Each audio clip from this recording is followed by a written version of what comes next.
Bollywood silver screen presenting last warrior. कहानी की शुरुआत में हमें एंशिएंट रशिया को यानी कि पुराने वक्त के रशिया को दिखाया जाता है, जहां जंगल में एक योद्धा अपने घोड़े पर भाग रहा होता है। कुछ लोग उसका पीछा कर रहे होते हैं जो उस योद्धा को पकड़ लेते हैं, और तभी यहाँ पर एक जादूगरनी आती है जो इस योद्धा को पत्थर का बना देती है। दरअसल इस जादूगरनी का मानना होता है कि ये आखिरी योद्धा है, ये इसके रास्ते में यानी कि इसके काम में अड़चन डाल सकता है, इसीलिए इसको पत्थर का बनाकर पानी में डुबा दिया जाता है, जहां पानी के अंदर हमें और भी पत्थर की मूर्तियां दिखाई जाती है, जिससे हमें समझ में आ जाता है कि इस जादूगरनी ने सिर्फ इस योद्धा को नहीं बल्कि पहले भी कई योद्धाओं को पत्थर का बनाया है। जादूगरनी ने योद्धा के एक साथी को भी पकड़ा होता है, लेकिन किसी तरह से वो पानी में कूदकर अपनी जान बचाकर वहां से भाग जाता है। वहीं हमें मॉडर्न रशिया को दिखाया जाता है, जहां पर इवान नाम का एक जादूगर जो कि बचपन से अकेला रहता है क्योंकि वो अनाथ है, उसे दिखाया जाता है। वो अपनी जादू की ट्रिक से लोगों का दिल बहलाता है। साथ ही इवान के पास साइकिक पावर भी होती है, जिससे वो लोगों की मदद करता है। एक दिन एक लेडी उसे अपने घर पर बुलाती है और पूछती है कि उसका हस्बैंड उसे धोखा क्यों दे रहा है। इवान अपनी पावर से उसे बताता है कि तुम्हारे घर पर बुरी शक्तियों का असर है, इसीलिए तुम्हारा हस्बैंड तुम्हें धोखा दे रहा है। इवान की बातों से उस लेडी को कंफर्म हो जाता है कि उसका हस्बैंड उसे चीट कर रहा है। अभी तक उसे सिर्फ शक था। अब इवान एक हॉस्पिटल में जाता है जहां पर उसे बुलाया गया है। दरअसल यहाँ पर एक बच्चा कोमा में है, लेकिन इवान चाहकर भी उस बच्चे की मदद नहीं कर पाता। दरअसल बच्चों को देखकर उसे हमेशा अपना बचपन याद आ जाता है, जब वो अनाथ आश्रम में रहा करता था। एक रात को सभी बच्चों ने उसे अनाथ आश्रम में एक कमरे में बंद कर दिया था। इवान को वहां पर बहुत डर लग रहा था। तभी उसे एक पिन मिलती है जिससे वो दरवाजे का लॉक खोल देता है, और इवान ने आज भी उस पिन को लॉकेट के अंदर अपने पास संभाल कर रखा होता है। इवान के पास अब एक आदमी आता है, और यह आदमी उसी औरत का हस्बैंड है जिसे इवान ने साइकिक ट्रीटमेंट के थ्रू बताया था कि उसके घर पर काला जादू है और उसका हस्बैंड उसे धोखा दे रहा है। यह आदमी इवान को सबक सिखाना चाहता है। उसके साथ उसके आदमी भी होते हैं, पर इवान को समझ में आ जाता है कि ये कौन है, इसीलिए वहां से भागना शुरू करता है। और भागते भागते वो एक वाटर स्लाइड के अंदर एंटर कर जाता है, और जब वो दूसरी तरफ निकलता है तो वो देखता है कि ये पूरा का पूरा एक जंगल है। दरअसल वो अब एंशिएंट रशिया में आ गया है। ये वही जंगल है जिसमें इस कहानी की शुरुआत में एक जादूगरनी ने एक योद्धा को पत्थर का बना दिया था और उसका साथी वहां से भाग गया था।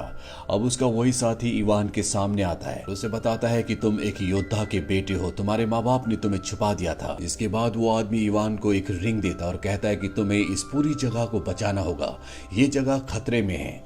इवान को उसकी बातों पर यकीन नहीं होता, उसे लगता है कि ये कोई पागल है, और तभी उस आदमी को एक तीर आकर लगता है जिससे उसकी मृत्यु हो जाती है। चंद ही पलों के बाद घोड़े पर यहाँ पर वो सैनिक भी आ जाते हैं जिन्होंने उस बूढ़े आदमी को मारा था।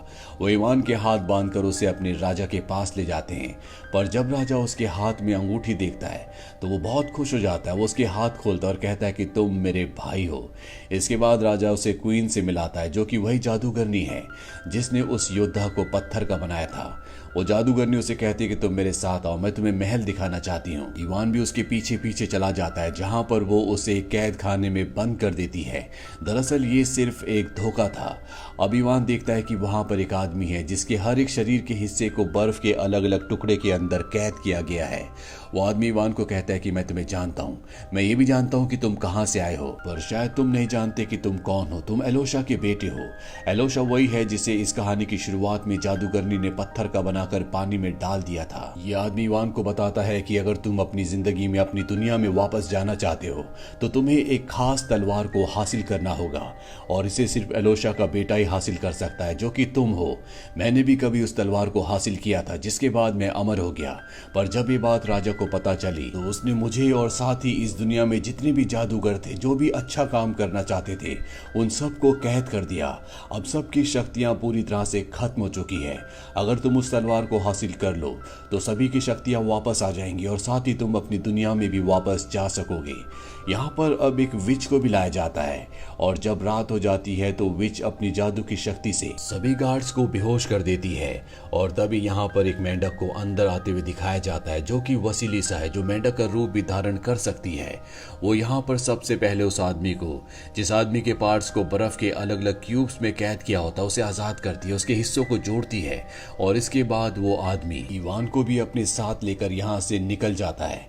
अब ये किसी भी कीमत पर उस तलवार को ढूंढना चाहते हैं, जिससे न सिर्फ इवान अपनी दुनिया में वापस जा सकता है बल्कि जादू की इस दुनिया में हर एक अच्छे इंसान को जिसको कैद कर दिया गया था उसे भी आजाद करवाया जा सकता है।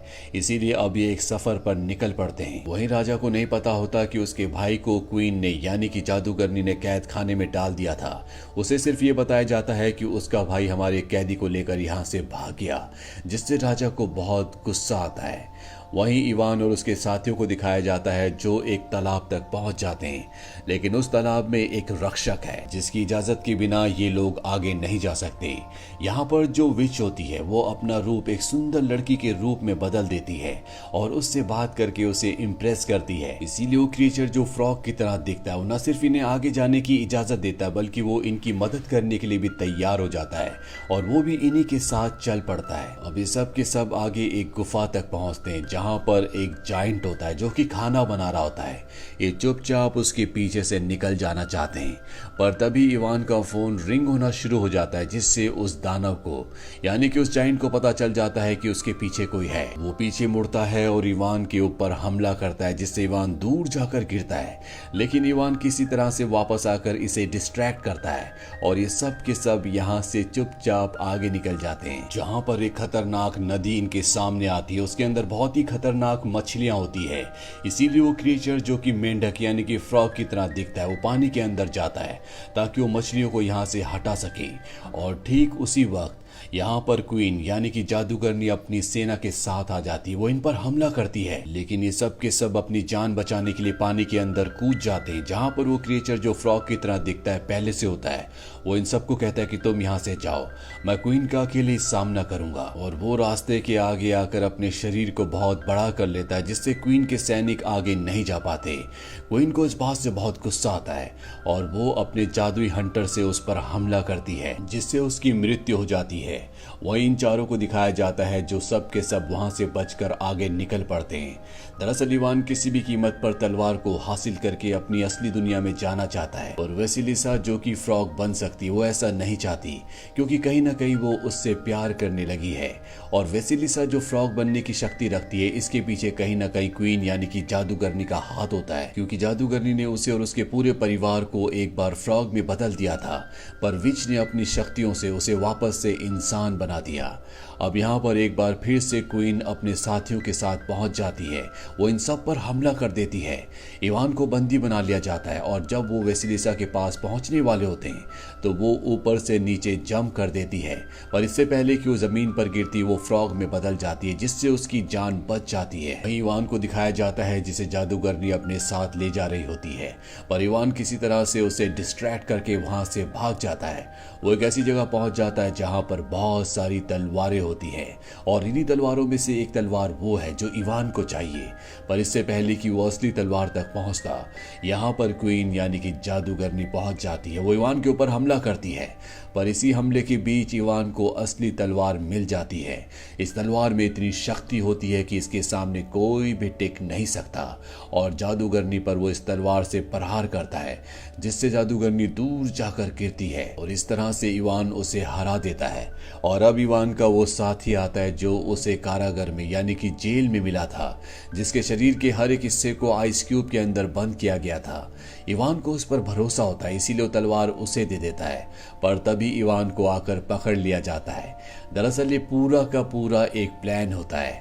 ये जो आदमी है ये राजा के साथ मिला हुआ है और ये तलवार ये राजा को देना चाहता है क्योंकि पूरा प्लान राजा का ही था। दरअसल इस तलवार के बदले राजा उसे एक खास पत्थर देगा। अब राजा वहां पर आता है और जब ये तलवार राजा को देता है तो राजा उसके बदले उसे उस स्टोन को उस पत्थर को नहीं देता। राजा उसके साथ धोखा करता है। राजा इस पत्थर और तलवार की मदद से हमेशा के लिए अमर होना चाहता है। अब राजा इस तलवार से इनके ऊपर हमला करने लगता है, लेकिन तभी यहाँ पर वेसिलिसा आ जाती है जो राजा के हाथ से तलवार को दूर फेंक देती है जहाँ पर इवान है। इवान इस तलवार को उठाता है जिससे कि वहां पर एक गोल बवंडर बन जाता है। इवान तलवार को वहीं पर छोड़कर उसके अंदर एंटर करके अपनी असली दुनिया में आ जाता है। पर वापस आने के बाद उसे वेसिलिसा की बहुत याद आती है, क्योंकि वो भी उसे अब प्यार करने लगा है।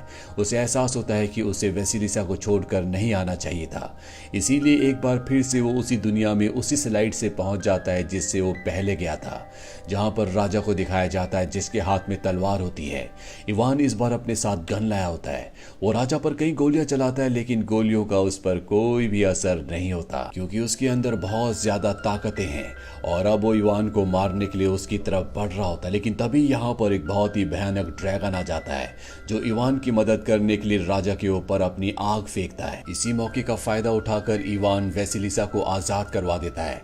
वेसिलिसा इवान को बताती है कि अगर तुम राजा को मारना चाहते हो तो उसके पास जो स्टोन है तुम्हें उसे नष्ट करना होगा, उसी से राजा की मृत्यु होगी। और अब इवान राजा को ललकारता है। राजा अपनी तलवार नीचे रख देता है, क्योंकि उसे पता है कि वो इवान से बहुत ज्यादा शक्तिशाली है। इन दोनों के बीच में फाइट होना शुरू हो जाती है। वहीं वेसिलिसा को दिखाया जाता है जो क्वीन से यानी कि जादूगरनी से लड़ रही होती है। इवान को यहाँ पर एक सच और पता चल जाता है कि राजा कभी भी उसका भाई नहीं था, बल्कि वो उसका इस्तेमाल करना चाहता था। उसके पिता को भी राजा ने और जादूगरनी ने मिलकर पत्थर का बनाया था। अब इसी लड़ाई के बीच में वो स्टोन उस आदमी के हाथ आ जाता है जिसे राजा ने अपने काम के लिए इस्तेमाल किया था, जिसके हिस्सों को उसने बर्फ की अलग अलग क्यूब में जानबूझकर उस कारागार में रखा था जहां पर इवान था, ताकि वो अपने प्लान को अंजाम दे सके। और अब जिस तरह से वो तलवार से खुद अमर हुआ था, राजा भी अमर हो चुका है और इन दोनों की ही जान स्टोन के अंदर है। अगर स्टोन को नष्ट किया गया तो राजा के साथ साथ वो भी मारा जाएगा, पर वो अपनी जान को सेक्रीफाइस करते हुए स्टोन को तोड़ देता है, जिससे वो और राजा दोनों के दोनों खाक में मिल जाते हैं, यानी उन दोनों का खात्मा हो जाता है। और जैसे राजा की मौत होती है, क्वीन यानी कि जादूगरनी भी भाग जाती है। और अब जबकि राजा की मौत हो चुकी है तो इन्होंने जितने भी लोगों को यहाँ पर पत्थर का बनाया था वो सब के सब पहले की तरह नॉर्मल हो जाते हैं, जिसमें इवान के फादर भी होते हैं। इवान अपने फादर से मिलकर बहुत खुश होता है और इवान तय करता है कि अब वो असली दुनिया में नहीं जाएगा, बल्कि वो यहीं पर रहेगा। वो वेसिलिसा के साथ शादी कर लेता है और इसके बाद इवान एक बार फिर से अर्थ पर जाता है और हॉस्पिटल में जो बच्चा कोमा में था वो उसे एक नीले रंग का द्रव्य पिलाता है जो कि जादुई द्रव्य होता है। उससे वो बच्चा होश में आ जाता है। इवान वापस अपनी दुनिया में यानी कि जादुई दुनिया में आ जाता है। मिड क्रेडिट सीन में हमें उसी क्वीन को यानी कि जादूगरनी को दिखाया जाता है जो कि अर्थ पर है, और अर्थ पर जो इवान के घर में लेडी काम किया करती थी वो इस जादूगरनी की माँ होती है। दरअसल इन दोनों ने प्लान बनाया था कि ये जादुई दुनिया पर कब्जा करके उस दुनिया पर अपनी हुकूमत करेंगे, पर इनका वो प्लान फेल हो चुका है और अब ये कोई और प्लान बनाना चाहते हैं। इसी के साथ ये कहानी, ये फिल्म यहीं पर खत्म हो जाती है। ये फिल्म ईयर 2017 में रिलीज हुई थी। IMDb पर इसकी रेटिंग है 6.5।